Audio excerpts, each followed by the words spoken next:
পিতৃপক্ষের শেষ দিন, কাল থেকে শুরু দেবীপক্ষ। জগজ্জননী মাতা মহামায়া পৃথিবীতে আসছেন। মাতা শুনতে পেয়েছেন জগতের আর্তস্বর, শুনতে পেয়েছেন অভয়ার গোঙানি। তিনি নারী শক্তির প্রতীক। জগৎ সংসারে যেখানে যখন সমস্ত শক্তির মাথা নুয়ে যায় পাপীদের অত্যাচারে, ঠিক তখনই পাপীদের বিনাশ করতে আদি শক্তি দেবী মহামায়া আবির্ভূত হয়েছে। চতুর্দিকে জ্বলে উঠেছে আলো, বেজে উঠেছে ডঙ্কা। তার ধনুকের টঙ্কারে হঠাৎ কেঁপে উঠেছে নরাধম মানুষরূপী অসুরদের হাত। আর জগৎ জোড়া সেই সমারোহের মাঝে আমাদের অন্তর্দর্শন মেতে উঠেছে তার আবাসিকদের নিয়ে। সঙ্গীতের মাধ্যমে দেবীর আগমন বার্তার খুশি সবার সাথে ভাগ করে নিতে অনুষ্ঠানের সূচনা করবেন আমাদের এখানকার আবাসিক শ্রী পীযূষ কান্তি পাঠক। সঙ্গীত শোনাতে অনুরোধ জানাচ্ছি শ্রী পীযূষ কান্তি পাঠক।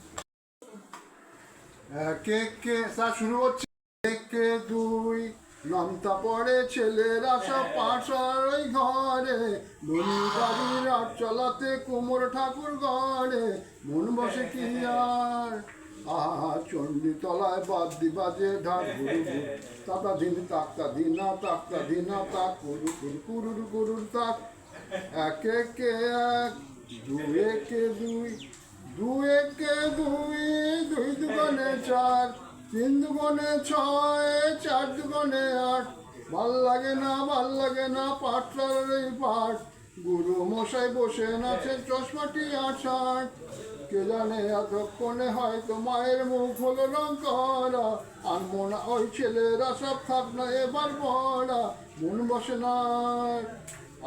চণ্ডী তলায় ঢাকের আওয়াজ মিষ্টি মধুর তাদা ধিনি তাক্তা ধিনা তাক্তা ধিনা তাক বাবু।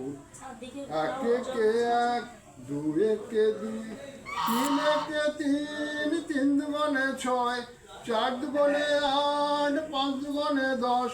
ভুল হয়ে যায় কঠিন পড়ায় মন বসে না আজ। পড়ার কথা ভাবলে পরে চোখ ভরে টস টস। কে জানে এতক্ষণে বদ্ধ সিংহ রাজের খেলা হলো। অসুর বোঝায় রাঙের গাদা মনে ধরে গেল, মন বসে না।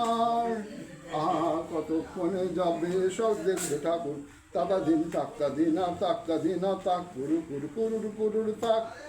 এক একে এক, দুই একে দুই, এক একে এক, দুই একে দুই।